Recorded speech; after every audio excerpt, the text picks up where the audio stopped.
think Jeremiah posted it this week. Like the amount of land sales for residential development, has plummeted, like gone down, like off a cliff. Okay, guys aren't buying stuff, obviously, or if they're buying stuff, it doesn't close for a while because you need the time to get it zoned, to get the value for the seller or whatever, right? But nothing is trading. I saw somebody at Bathurst in Richmond offering rental guarantees as an incentive at $7,667 per month. Explain how this works to me, Jordan. I don't understand. Yeah. So we're seeing it on some sites like $7 per square foot per month. And it's like the current market rate in that area might be $450. So how is the developer offering it? Now, some clients, and I've heard it from people, they'll read that as, well, the developer thinks that that's what the rental market will be on closing, right? So they think they won't be able to pocket it. It's like, no, that's not how it works. Okay. What they do is they take the current market rent versus the rent that they're going to guarantee you. Let's say the difference is $1,000 a month. So let's say your carry on this condo that rents today for $2,500, your carry's $3,500. So they know you're going to be cash flow negative $1,000. They say, let's bridge that gap so people feel more comfortable buying. So let's bring up our rental guarantee to $3,500, even though we know there's no way in hell the market's going to be there on closing. Okay, cool. So we owe these guys $1,000 a month for the 2-year rental guarantee period. So that's $26,000. So that unit that we were going to sell for $600K, let's just mark that thing up to $626. That marginal increase in price doesn't feel like a lot, but the $1,000 a month loss does. And the confidence that we're transferring from us to the buyer, hopefully, is we think the market rate is actually going to be, it's just a creative way of offering a credit on closing. Exactly. Yeah. Right. That's all. And in the case where the market changed last year, when they started offering that, it was because they didn't want to reduce their prices. Yeah.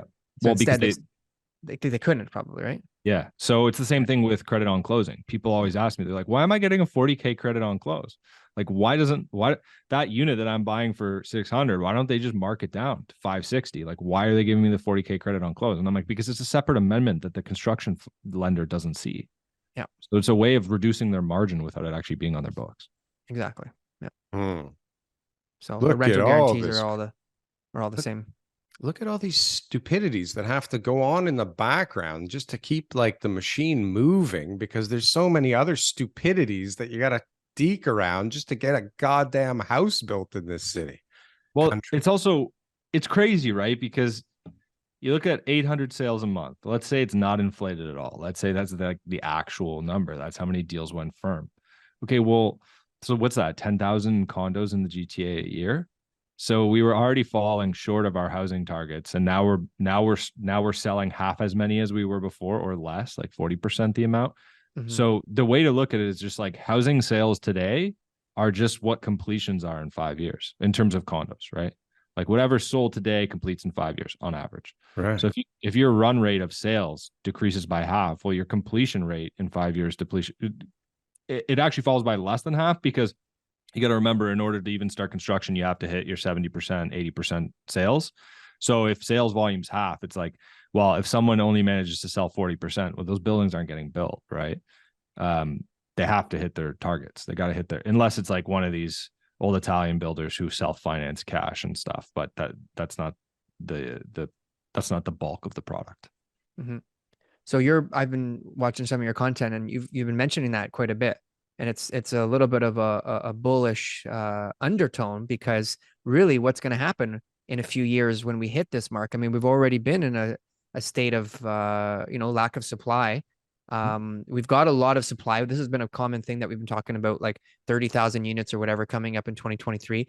I don't know if they've all completed or how that worked out or not, but it's guaranteed that we're not going to be hitting these numbers in 3-4 years because of this slowdown. And who knows how long this slowdown is going to actually be.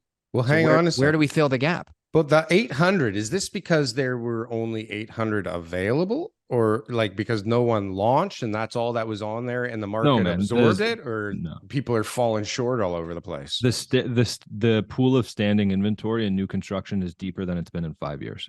Do you have an idea of what that number is? No, I just know that when I looked at it, I was like, fuck, that's a lot of inventory. That's a lot. That's a good number to have for sure. Standing inventory would be probably a pretty scary number. And I think that's what the benefits of the MLS system are, is that Treb reports everything under sort of one standard, where when you have these other methods, because like if we were to say there's this many houses for sale, it's just MLS. There could be all sorts of other exclusive arrangements for sale by owners. Like there's a bunch of other stuff that's out there. I'm not saying that accounts for much, but it is out there. And so, yeah, you're right about how to regulate the data and pre-construction. I think there'd have to be legislation where, it would have to be all falling under one sort of umbrella. Otherwise, if it's all just self-reported, we'll never get there.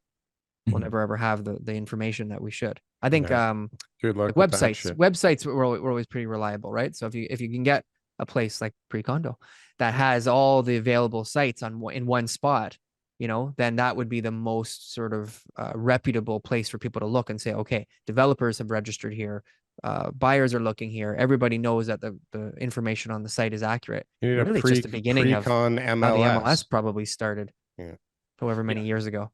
You know what compounds what Jordan is saying. So not only are all these projects stalling and won't be available later, because you know what, you could sell those 800 and then they fall apart because the building cancels, right? So those 800 become 0 maybe, or 400 or whatever, right?